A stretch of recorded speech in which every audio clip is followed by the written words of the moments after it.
Hi there, my name is Nick Dutch. I'm back on the camera again one more time, but I'm sure you can guess that because here I am back on the camera again, and it is of course one more time. But never mind.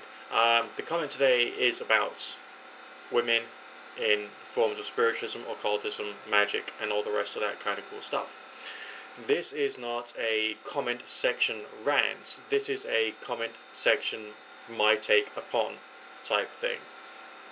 So before anyone starts getting all political on me, okay, just realize that chill, okay.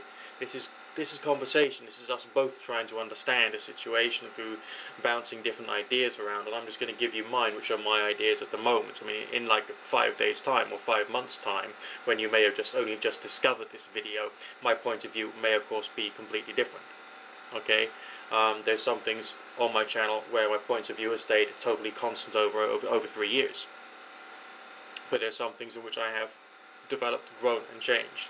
So this is still the issue of women in occultism, magic, spiritualism, and all the rest of that. One amazing YouTube user has made a comment saying, "This is one of the things that frustrates me about Western occult tradition and some branches of paganism. Women are not naturally more sensitive, nurturing, and intuitive than men. They are not submissive, lunar, or emotional. Women are human beings. Men are human beings. Anyone who falls between the two extremes of gender identity is a human being. Everyone has a unique suite of gifts and talents and can be of great occultists in their own right, regardless of sex, sexuality, or gender."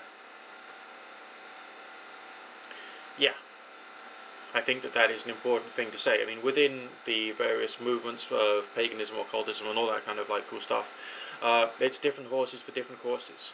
There are people who are more interested at that phase in their life of just going through a goddess-orientated phase, and maybe that's one of the reasons why Dianic witchcraft exists, because there's actually a specific need for people to follow certain traditions associated with a certain form of gender and cultural identity.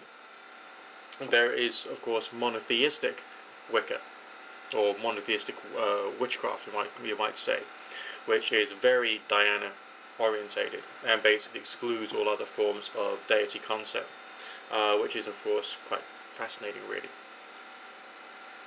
But on the other hand, there are the unique gifts that we have as individuals.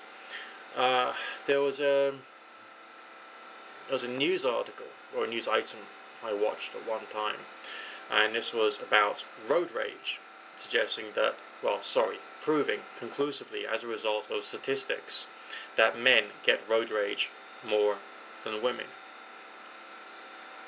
And this has been gone into in quite a great deal of depth, and there's different biochemical changes that happen in a man when they reach the road rage situation. Okay, it's a flight or fight situation, because men have actually evolved in a certain way to be the protectors and the fighters and the warriors and the builders and all the rest of that. That is actually true. We have to accept that there are some things that we have been bred to be able to do in different ways to each other. Yes, women still get road rage, but there's dramatic differences in the way that a woman would react to the same road rage situation than a man. Alright, and that's on a hormonal level, a biochemical level. We are still different. I think that in our society, because of our education and our awareness, we've probably reached a much greater level of convergence in terms of personality and character, but there are still some differences. Are women more nurturing? I think that women are often more giving at times, but that's only through observation. And so there are, again, some distinctions because of the way in which nature has made us. I think it's important to accept those differences, but also to look at the similarities, and also to look over the crossing points, and also the moments when, or the times in one's life when a man will act more like a woman, or a woman would act more like a man, and also allow those to be acceptable as parts of life. I don't really think it's not really being sexist to accept what is true about us, okay, and also to accept the superiority in many different ways of women, especially when it comes to occultism.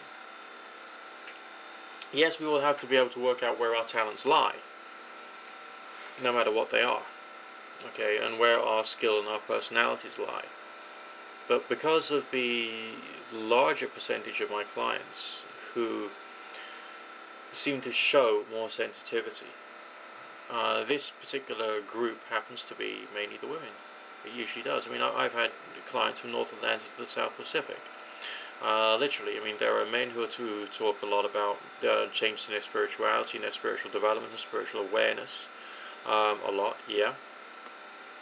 But a much smaller proportion of them, of all of the men who are called, seem to be calling about matters of spirituality and matters of sensitivity, whereas a much larger percentage of the demographic.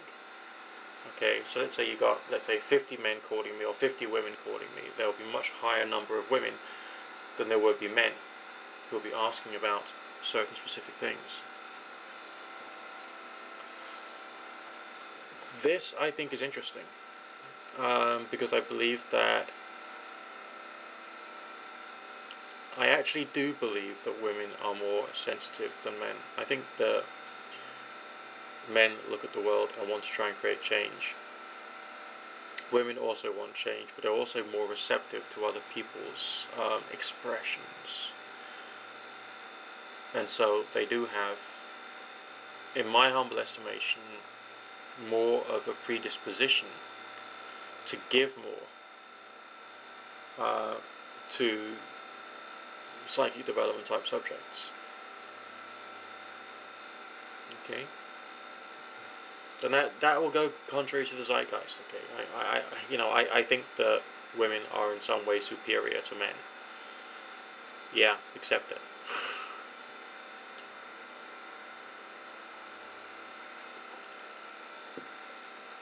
And it's important. I do think it's important to accept that. That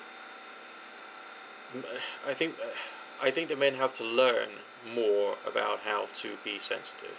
I think that women are naturally slightly more sensitive.